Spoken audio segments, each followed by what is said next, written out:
Interested in real estate? How about wealth? Well, they go hand in hand. And here, you'll learn all about it. Welcome to Be the Bank, a podcast where we discuss and debate the topics centered around real estate investing. Your host, Justin Bogard, shares insights into investing in real estate to create real wealth and passive income for you and your family.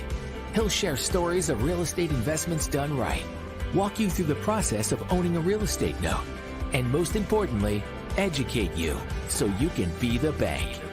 This is Be the Bank, brought to you by American Note Buyers. Now, here's your host, Justin Bogard. It is episode number 15 of the Be the Bank podcast, season number 5. Today, I have just one question for you. Can you actually get a warrant for your arrest for owning a land contract? Stay tuned.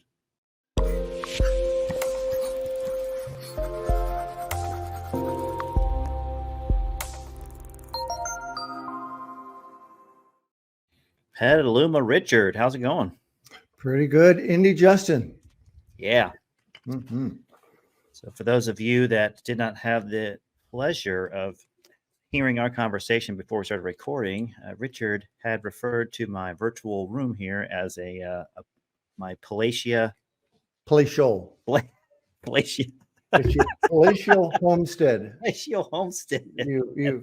Your 5,000 square foot 4-bedroom apartment there with eat-in chef kitchen and all the other accoutrements. Oh my gosh.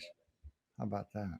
Yeah, he threw me through a loop and I couldn't stop laughing because I'm sure I needed this word. Is probably a very common word that people use, but I obviously had never heard of it. So it was quite humorous. So, but palatial is not something you would attribute to your apartment. That's not a word that you'd usually say. It would not be a use I would use. Oh my God, I can't even talk today. It would not be a word that I use. That is correct. I was very impressed. For those of you who didn't tune in last week, I got to go to Indianapolis. I hadn't been there in many years, and see Justin's abode, and we ran around and went to meetings and signed papers, did all sorts of things, and actually it was quite enjoyable. He entertained me in his palace. It was quite nice. I am a great host, aren't I? You are a great host. Very thoughtful. You put out a little nightlight so I wouldn't trip at night when I go pee. I mean, come on. You'll be getting the bill soon. little Home Depot bills for okay, gotcha. So how was your trip back to Petaluma? My trip back was long. Yeah. You almost went back in time, didn't you? Yeah. Well, it's unfortunately, as you are well aware, the connection between San Francisco and Indianapolis stink. And so I had to, unless I wanted to make a 8 to 10 hour flight out of it with stopovers, I had to take a red eye out and a 7:30 in the morning flight. I'm sorry. I had to take a red eye to Indy and a 7:30 in the morning flight back to SFO, which meant that I had 2 nights of getting about 3 hours of sleep. Yeah. Those of you that don't know, the time zone difference between the Pacific and Eastern is a 3-hour time difference. So he was thrown through a loop. He had left his plane, close to midnight his time in San Francisco. Then he shows up early in the morning at Indianapolis and 3 o'clock in the morning. Yeah. Yeah. So Pacific time, right? It was 6 a.m. Right. East Coast time. So basically, if you can't sleep on a plane, you're kind of hosed. You're basically up for, almost 36 hours there. So before you get a chance to go to bed again. So he was pretty exhausted. So I was tired bear. How many days did it take you to get back to what you feel is normal? 2, actually. The first day I was kind of dragging, and the second day I was about 75% there. It kind of surprised me. Yeah. I mean, I've had jet lag from 15-hour time zone changes throughout Southeast Asia, and that was just almost as bad as that, and that kind of surprised me. Because usually, it used to be that I would, when I had my mortgage company, I would do every other week. I was on a plane flying to some place in the country, looking at some large apartment complex to see if we could make a loan on it. Yeah. But I didn't have to. I could catch a flight on East Coast time at like 9 o'clock in the morning and get over here late and do my work and come back. And if you're not doing it on red eye hours, it's a whole lot easier than if you are flying when you should be sleeping. Yeah. I've only done a red eye one time, and I don't envy anyone that has to do that very often at all. So no, it's appropriately named. It's what? It's appropriately named. It gives you red eyes. Yeah, it's appropriately named. Yes. Oh man. Well, we're glad you made it back. Mm-hmm. It was great having you out here. And it's warm. Finally. Yeah, we had some really fun lightning and thunderstorms when I was at your place. I had forgotten about how much fun those are because we don't have them here. Oh, but, yeah. It's nice to have some warm weather out here in California finally. Good. Well, we get some wet weather recently. Mm. And speaking of weather or storms, there was talk of a tsunami of foreclosures coming down the pipeline. Nice segue, dude. Yeah, nice. pretty I like that. The weather just, easing right in there. Okay, yeah. keep going. If we had the next to each other, we could just fist bump right now, but we have to do it. 3-hour time difference fist bump. There you go the other way. There you go. Yeah. For those of you that are listening, we do record this on our YouTube channel, American Note Buyers, and you can catch the video stream of that and all of our podcasts and all of our broadcasts that we do monthly as well on our YouTube channel. Mm-hmm. Tsunami of foreclosures. Mm-hmm. I haven't seen any. I've missed that tsunami. To me, it's sort of like the tide is rising, and that's it. Yep. It's I would say this is kind of a non-event. So why do you think it's a non-event? There could be a myriad of reasons why. I think at the time, around the 2018, 2019 timeframe, it was the talk about, I'll do air quotes here, the bubble, the real estate bubble. And people were thinking what goes up must come down. And I think it's kind of done a little bit of both. I think it's gone down a little bit and come back up. But for the most part, I think we dodged a major real estate recession bubble and just kind of stayed steady Eddie after that. COVID obviously hit and screwed a lot of things up. And I think we're back to what normal is after COVID, our post-COVID real estate life here. So I don't see how it's going to be a tsunami of non-performing loans coming down the pipeline. As we mentioned before, many times already, and during the last couple of years, we do see a larger amount of non-performing loans coming through. It's more like a slow drip. And I think it's still the best way to describe it, even 2 or 3 years, after really COVID, that we've been saying it's gone that way. Now, we can look in a rearview mirror and be accurate in everything that's happened, right? But we can't look forward and really know what's going to happen. So I think at the time, the information we had in front of us was kind of like, I can see there being a real estate bubble, but I'm not really sure what's going to happen. And we all thought it wasn't really going to be like 2008, but we were being told by many people that they could see a lot of foreclosures happening. Now, there was 8.5 million people that went into forbearance during COVID. And the knee-jerk reaction was, oh, those are all going to be foreclosures. Goodbye economy, say hello to another 2009 real estate recession. And it was nothing like that because, quite honestly, Richard, as you know, 85% of those forbearances started reperforming or the homes had sold because of the super appreciation in home values that happened the year preceding COVID. Right. And so, obviously there was a number of government programs that eased people. We've been the benefactors of that, where we had several loans in our portfolio that they were not caught up, and all of a sudden, wham, we got 9 months worth of payments. Thank you very much. And so they are now current. I think we have seen a little bit of a pickup in terms of loans that were in the pipeline for foreclosure pre-COVID. And so they just couldn't get processed. Yes. So they had to sit on them. And those aren't eligible for the government programs, as far as I know anyway. So we are seeing a little bit of an uptick there, but I'm still seeing some crazy pricing going on in the defaulted world and even in our world. I do not think the pricing has eased up the way a lot of us thought it was going to be. Yeah, it definitely has not been a tsunami. I think we can say that there's been a set of small waves come through, and I think they're going to continue to be like that for a couple of years. There's just going to be a longer, what they call that in the disease world, decay. Like there's going to be a lot of like decay that happens, kind of a slow logarithmic movement in the direction of foreclosures and stuff. So I think we're going to see more steady stream of it, but it's not going to be anything like, hey, you're going to have leftover inventory after a sheriff's sale. It's going to, Right. because home prices really haven't dropped. They kind of keep growing.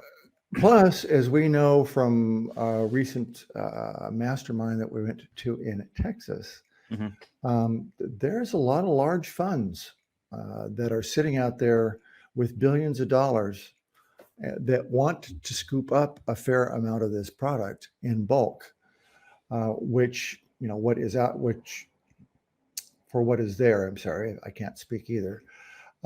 And so they are talking to the banks directly to pick up a lot of that.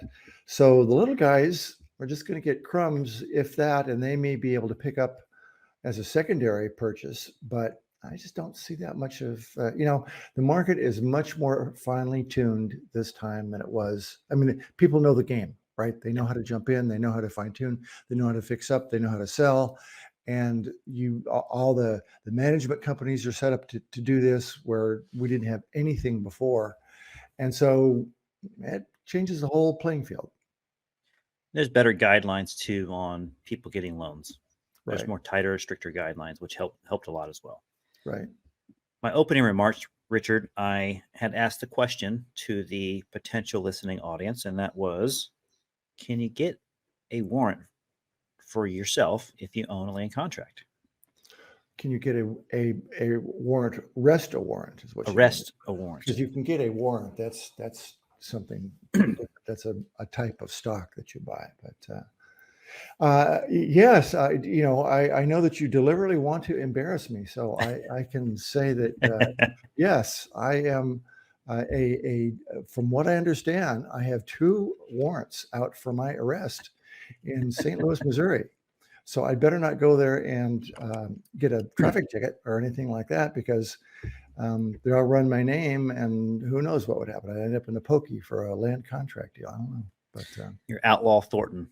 That's right. That's right. So how did that happen, Justin? Well, I don't know how that happened. This is all coming from the director of marketing and sales for American Note Buyers here. I see. So I know that you did this outside of our portfolio, obviously, and it was a non-performing loan that you've had, maybe a performing loan. I better let you tell the story. So, Richard, how did you get to this point? Oh, funny you should ask. Yeah. It's so this is a story of somebody trying to do good for somebody and just kind of not working out. I mean, so I've dealt with this borrower on and off for 3 or 4 years. They got behind in the sewer bill. Their payments have been on and off. You have to call it almost a sub performer, but Okay. At this point the guy is current. So his ex-wife moved out of the house. When they did that, that triggered an inspection from the city of St. Louis. They got into it, and they said you didn't call for a permit, which the owner did not, and then they got after us after that. But then when it was inspected, what I'm finding out now, surprise, surprise, was that the owner didn't really let the inspector do the inspections that he needed to do. He needed to open up some walls and things like that. And because he's got a lot of deferred maintenance in the house. So they wrote him up, and they put it with the municipal court system, and the municipal court system was sending me, since I'm the registered owner under a land contract, notices to appear in court. Well, unfortunately, they were going to my old address. Okay. So they sent me 2, and I have not appeared. So now there is a warrant out for my arrest. So let's get back to the property. So you said the ex-wife had left the house, or they got a divorce. And what was the reason why there was an inspection being called? I didn't catch all that. Was he trying to do a fix and flip renovation? No, he wasn't. And a number of us may have run into this. A lot of cities don't really know the technicalities of a land contract. Okay. So since we, as the mortgage holders, land contract holders, I'm sorry, are the registered owner, it reads in their system as if it is a tenant situation, landlord tenant. Okay. As soon as that person moved out, somebody flagged the property. They have some system for flagging it. And they said, we have to have an inspection. You have to apply for a permit. Got you. He did not do that. We finally got him to do that. He didn't do it very well. And then he also didn't cooperate fully with the inspector, which is pretty stupid as far as I'm concerned. But okay. So then they tried to send you mail, and they obviously sent it to an address that you aren't at anymore. And the forwarding on your mail address, I assume, had expired, so it couldn't forward to your new address because, you obviously would want your mail to be forwarded to you. So at that point, that makes sense why they don't have updated information on you, so they couldn't get a hold of you. Right. So I had changed the address with the city, I had thought, but apparently the two or more groups in the city don't talk to each other. So the assessor's office was never notified. Where they were sending the tax bills, they got them to me, but the actual assessor, my old address showed up. I don't know the intricacies of the system to know that how that happens, but it's not the first time that Well, I think we all can agree that this is a very plausible story that the two departments don't have a system that maybe links to each other, which is unfortunately probably more common than we think. Yeah, can you imagine the right hand not talking to the left hand? I just boggles the mind. Yeah. So, I'm monkey in the middle, the way the situation is right now, because so now I have a court date. I fortunately can do this virtually. So I have an August court date. And what I've been told is that they will, at this point, and I mean, actually, this brings up another point. So St. Louis in particular, for sewer bills and things like that, they just sort of let them ride. It's not like I've got a property in Flint, and if you don't pay your bills in Flint, Michigan, they just walk in and say, sorry, you're out of here. We're turning off the water, turning off the power and sewer, and, go fish. St. Louis, they don't do that. And so it makes it so you have these situations where these bills get unpaid and awkward situations, which is exactly where I am right now, because what I've been told by the inspector is that they will probably turn it over to the sheriff's department, which has the right to finally turn off all the utilities, and will physically go up and board up the house. If nobody's in it, they will enter it by force if necessary. They don't care if the person has their goods out or not, just as long as there's no body in there. They're going to go board the doors up, You sound like doors and windows, and shut the place down. So now what have I got? I've got a house that's got diminished collateral. I really can't foreclose on the guy because he's current. Right. He's in technical default, but I think I would have a hard time getting a judge to give me a ruling on that. So it's going to be interesting. So the taxes are paid, the borrower's current, there's probably insurance on the property, so there's no real legal breach inside your land contract. These are just general ideas that I have in my head after reading most land contracts. That's pretty much what it calls a breach of contract, is those three things. Yeah, the only breach of contract that puts him into technical default is that he hasn't maintained the property properly. I mean, he's got some broken windows. You look at I had current pictures taken. Mm-hmm. The house looks a little bit ratty, but is it terrible? No. But the bigger thing is it doesn't meet code. It's got electrical that's substandard, and I'm told it may have foundation problems. We don't know. So this is another excellent case on why you don't want to have a land contract, because how much time has this taken from you for just being the land contract owner and not really truly in the situation, but you are the byproduct from it? Yeah, that's very true. I mean, so, we've been both in note school and around a lot of other note buyers, and they say, "Oh, land contracts. Why would you want to convert it, to a mortgage deed of trust? Just stay with it because it's going to cost you $1,000 to convert it, and blah blah blah." Well, this is why. I mean, I would have gladly paid $1,000, Yeah, or whatever it long, costs. Yeah. yeah, or whatever it cost long ago to not have to, because this is a huge time suck. Yeah. One of the many reasons why land contracts should be just abolished, right? There is a time and place for it, and we Right. have unique situations where we do prefer it, but more than likely, if it's an originated note that we're creating, it's going to be a note mortgage or note deed trust, depending on what state you're on. Right. What state you're in, sorry. The Right. property's in. Right. Well, that was an interesting story. Thanks for sharing that with us. And I'm glad that you are going to get resolution with that after your hearing. I know it's possible you might have to delay that hearing because I think it aligns with your post-surgery from getting your knee replaced there. So we'll maybe another month or so we might have some results. Yeah, stay tuned for the next exciting adventure of is Richard in the pokey unable to walk because of his knee. Now, for the listening audience, I did tell Richard that he has to make sure they have Wi-Fi there so he can bring his laptop and still work. That's right. I'm That's not right. letting you off. Keep and stay away from all the bad guys.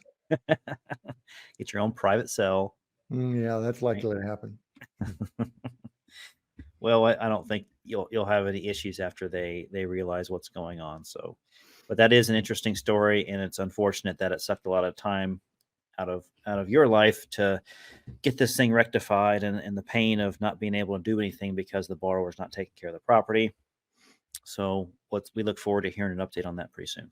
Yeah, I mean, it is interesting to me, just on an intellectual viewpoint, because I mean, I will explain my situation to the judge, and I'll say, "Look, I am perfectly willing to do anything and everything. I'd rather not be in this situation. I'm not fighting the system here. Given those facts, what would you suggest, Mr. Judge, Ms. Judge, that we do? How do we work the system to resolve this issue?" I mean, I feel sorry that the guy has to sell his house. Yeah. But he's obviously been struggling for years, cannot make he can make the payments just barely, but he cannot do the repairs. He just does not. So what do you do? We'll find out. Stay tuned for more. Stay tuned. This episode is sponsored by American Note Buyers. I'm Justin Bogard. I got Richard Thornton as my co-host today, and as always, and we will see you guys on the next episode. All right, Justin. Take care. Bye.